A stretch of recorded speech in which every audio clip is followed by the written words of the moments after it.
Hello, my name is Natalie Kirshner, and I will be introducing the concept of multisensory instruction.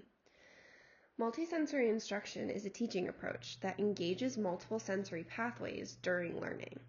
So instead of relying solely on a single mode of instruction, such as listening or reading, multisensory learning works to incorporate visual, auditory, tactile, and kinesthetic activities. This allows students to see, hear, say, and physically interact with literacy concepts as they are learning them. Research suggests and shows us that this approach can be significant in supporting early literacy development. Several studies have found that multisensory phonics instruction can improve phonemic awareness, which is a critical foundational skill for reading. For example, El-Ghatmi and Ghonim in 2024 found that multisensory phonics instruction improved students' literacy skill development while also increasing their participation in lessons. Similarly, Ong and colleagues in 2025 found that multisensory synthetic phonics instruction actually improved phonemic awareness for students receiving English as a new language support. Ahokas and colleagues in 2024 also found that rhythm-based multisensory instruction improved phonological awareness and reading outcomes. There's many other research that highlights the role of multisensory learning in improving both engagement and reading performance. Kalat and Abbas in 2025 found that multisensory learning approaches improved reading fluency and phonemic awareness among first grade students, which was highly engaging for this population of learners. DeWine and Chai in 2024 also found that multisensory strategies actually increase student engagement when teaching decodable, high-frequency words. In addition to foundational skills, multisensory learning can also support much broader literacy outcomes. Yul-Maslar and Gorgon from 2022 found that classrooms that were enriched and really submerging themselves into multisensory reading activities improved students' reading comprehension, strategies, and motivation. Research can also suggest that multisensory processing can support cognitive development, which includes working memory, particularly when that component of auditory and visual information are being combined. Overall, the literature suggests that multisensory instruction is engaging and inclusive, and it's an approach that supports phonemic awareness, reading development, and literacy learning across a very wide range of students, as you will hear later on in this literature review. The reading process is multifaceted as it includes a wide range of skills and processes that work together to achieve the goal of comprehending text. According to the National Rating Panel, they define 5 pillars that are critical to reading instruction, which include phonemic awareness, phonics, fluency, vocabulary, and comprehension. Specifically focusing on phonics, El-Ghatmi and Ghonim clearly defined this term as the understanding of the relationship between phonemes, which are the smallest units of sound, and graphemes, which are the smallest units of written language that represent phonemes. Throughout research, it has been largely understood that phonics instruction can be categorized into 3 main approaches. These approaches include top-down, which is also known as the whole language approach, bottom-up, and interactive. Across studies examining the effectiveness of multisensory phonics instruction on students' reading development, many researchers note the bottom-up approach to be the most effective at establishing strong foundational skills needed for future success. This includes letter-sound relationships and word recognition skills. By taking a synthetic approach to phonics instruction, which emphasizes the explicit and systematic teaching of phonemes and blending them together to make words, and combining it with multisensory strategies, research continues to provide results that indicate this form of instruction to be beneficial to all learners, especially students learning English as a second language and at-risk learners. With one-to-one letter-sound correspondences being a strong foundation for reading fluency, DeWine and Hannah's study strategically investigates the impact that multisensory strategies combined with Elkonin boxes, which are used to represent the individual sounds and words, have on students' reading and writing of decodable high-frequency words. Such approaches that start by having students examine the individual sounds of words through methods such as visual, kinesthetic, and tactile modes of learning were shown in DeWine and Hannah's study to cause the experimental group, the group that received the multisensory phonics instruction, to outperform the control group on measures of word recognition. Needless to say, it is important to acknowledge the understanding brought forth in Petruescu and Helmspark's study that the English language has inconsistent grapheme-phoneme correspondences, making it essential that children are being taught the specific phonetic patterns that govern a word's pronunciation. As previously noted, ensuring that phonics instruction is systematically and explicitly taught is the main predictor of how effective instruction will be. To further elaborate on these terms, algorithm and gonim define explicit instruction as the way the teacher delivers instruction, while systematic indicates the way instruction, or in other words, the curriculum, is designed. In the longitudinal study previously mentioned, developed by Petruescu and Helmspark, they exemplify what systematic and explicit phonics instruction looks like, along with the effects it has on reading outcomes. They strategically developed an intervention for a child who started this study at the age of 5 to receive multisensory phonics instruction that focused on matching letter sounds to their graphemes, given that this is the key to achieving the alphabetic principle. As he developed mastery of this skill, he was then taught how to recognize open, closed, and silent each syllables, first in one-syllable words and then in two-syllable words. By the end of this study, where the child started at the age of 5 and ended at the age of 9, his word identification skills significantly improved, and his reading fluency at both the sentence and paragraph level increased as he mastered the 6-syllable types. All in all, explicit and systematic phonics instruction that follows a bottom-up approach, in addition to the inclusion of multisensory approaches, is important for setting readers up for success. During phonics instruction, it is crucial for emergent readers to reach a level of mastery of letter-sound correspondences before applying this knowledge to decoding words. For children to become fluent readers, the analysis of individual sounds and words can help orthographically map these words into long-term memory for instant retrieval. As such, phonics instruction should include various modes of learning that aim to establish these foundational skills needed for advanced reading to occur. Phonological processing. Active participation is essential for phonological awareness. Phonological awareness develops when students actively listen to, produce, and manipulate sounds in spoken language. In early literacy instruction, it's crucial that students respond frequently by blending, segmenting, or identifying sounds. And when instruction relies heavily on passive and repetitive methods, students have fewer opportunities for meaningful interaction with sounds, which can hinder both engagement and skill development. Incorporating multisensory activities can increase the likelihood that students will actively participate in phonological tasks. Multisensory learning enhances phonological processing. Phonological processing can improve when instruction involves multiple sensory pathways, such as visual, auditory, and tactile. When kindergarten students see letters, say sounds, move their bodies, or manipulate materials, they are more likely to stay engaged and make stronger connections between sounds and symbols. Therefore, multisensory strategies can address reduced engagement and often observed in traditional scripted phonics instructions.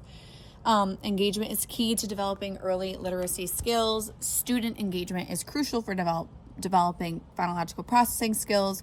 When students show attention, participation, and involvement, they have more opportunities to participate, phonemic awareness, and phonics skills. On the other hand, disengaged behaviors such as avoiding participation, putting their heads down, or needing frequent redirection can limit their interaction with phonological tasks. This study explores whether multisensory instruction can increase engagement during phonics lessons. Repetition alone may not meet the needs of all learners, so repetition is commonly used in phonics instruction to reinforce sound-symbol relationships. However, highly scripted, repetitive lessons may not meet the learning needs for all kindergartner students. Some students benefit more from varied instructional approaches that include movement, interaction, and hands-on learning, and incorporating multisensory strategies can be an effective way to reinforce phonological processing while maintaining student engagement. Foundational phonological skills are critical for reading development. Phonological processing skills, including phonemic awareness and the ability to connect sounds with letters, are essential for decoding and subsequent reading success.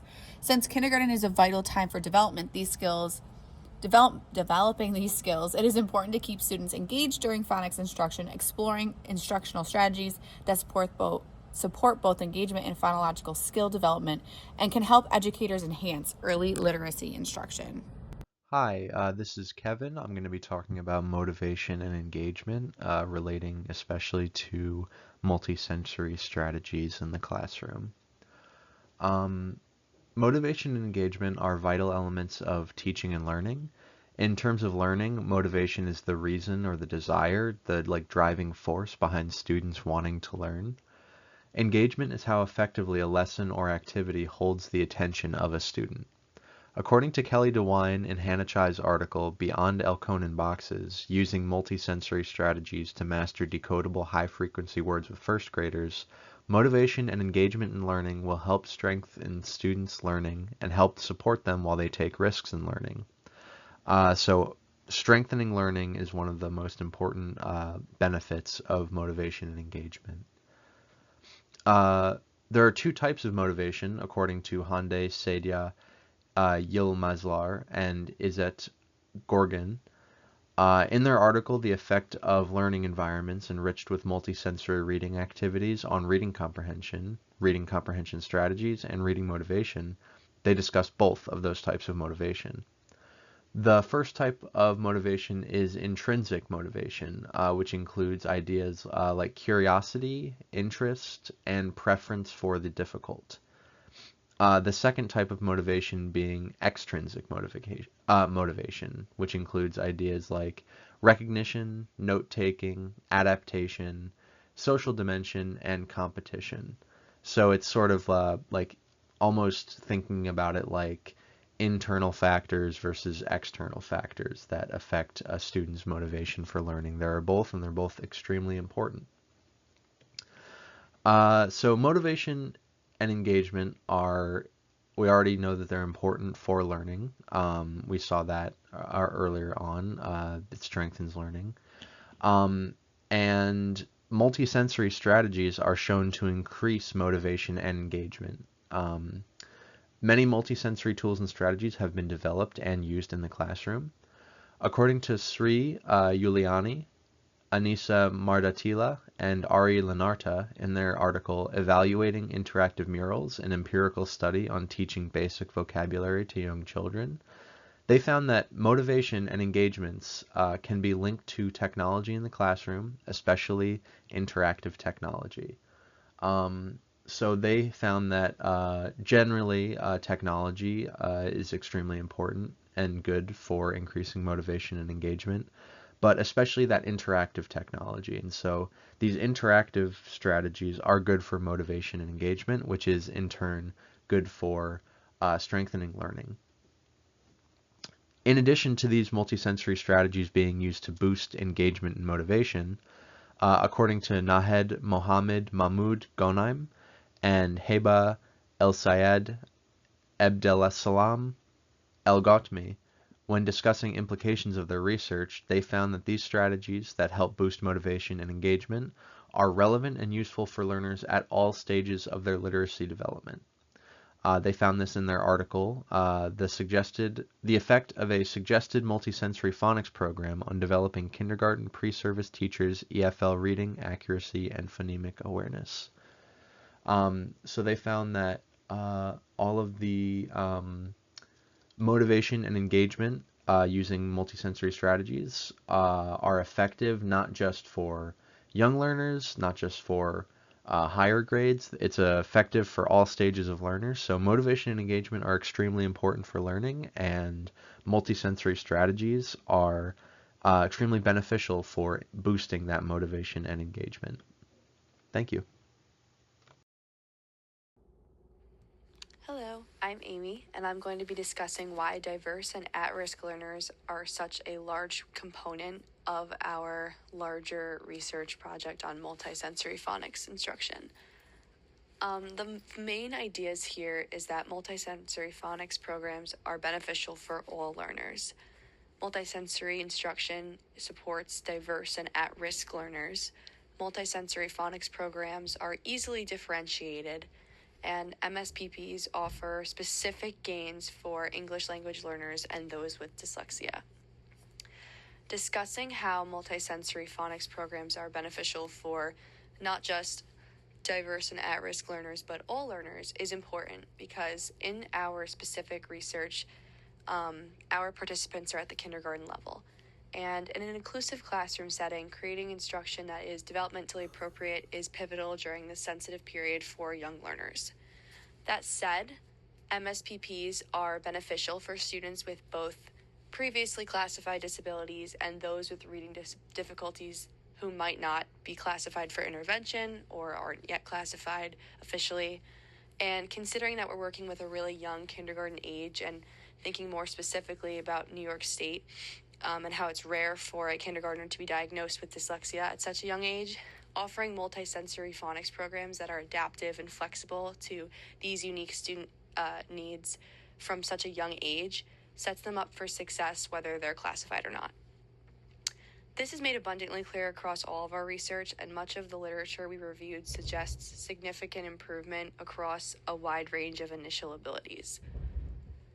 Moving on to how MSIs support diverse and at-risk learners specifically, multisensory instruction in general, whether it be literacy related or not, is helpful for diverse and at-risk learners because teachers are able to acknowledge unique deficits and actively scaffold with students by enhancing these sensory experiences. Specifically, in a study working with deaf students, multisensory phonics programming specifically improved syntactic processing abilities in young learners by utilizing vibrotactile instruction. And this was specifically used in the Daza Gonzalez 2023 research in prelingual students that were in Spain. This is a very clear example of how elevating one's senses in one area to meet the need of a reader who might not be able to otherwise progress is imperative for long-term retention and success. It also creates an empowering atmosphere, specifically noted in Corpus and Mars 2024 conclusion that translanguaging is an example of a multisensory technique for students that might be at risk or diverse. So it kind of encourages them to do their best and persevere in a space and with instruction that might be more challenging due to the supports needed. So it lessens that kind of burden that they might feel. Multisensory phonics programs, or MSPPs, are also easily differentiated, especially when it comes to literacy instruction. This isn't a one-size-fits-all approach, and it can range in how multiple senses are targeted for benefiting student progress through additional visuals, kinesthetics, auditory, and tactile supports.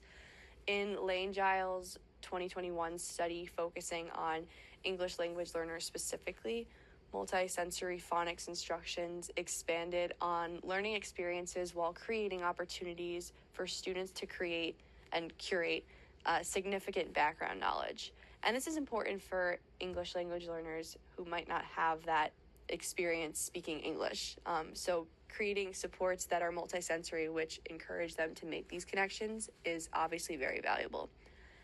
MSPPs are versatile because they aren't bound to one specific area or need, which makes it easy for literacy specialists and classroom teachers to support meaningful long-term progress. And lastly, more specifically, MSPPs offer gains for English language learners and those with dyslexia. So we talked a little bit about English language learners and their process, but much of the research also concerned young learners diagnosed with dyslexia and how MSPPs served as an important alternative for their learning.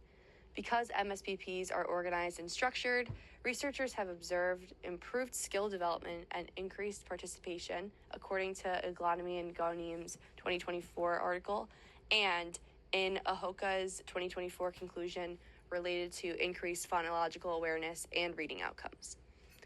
Much of the research our group has looked through shows clear benefits compared to a control group without MSPPs present in both detailed-oriented skills of decoding and word recognition and more general sound letter recognition and greater phonemic awareness.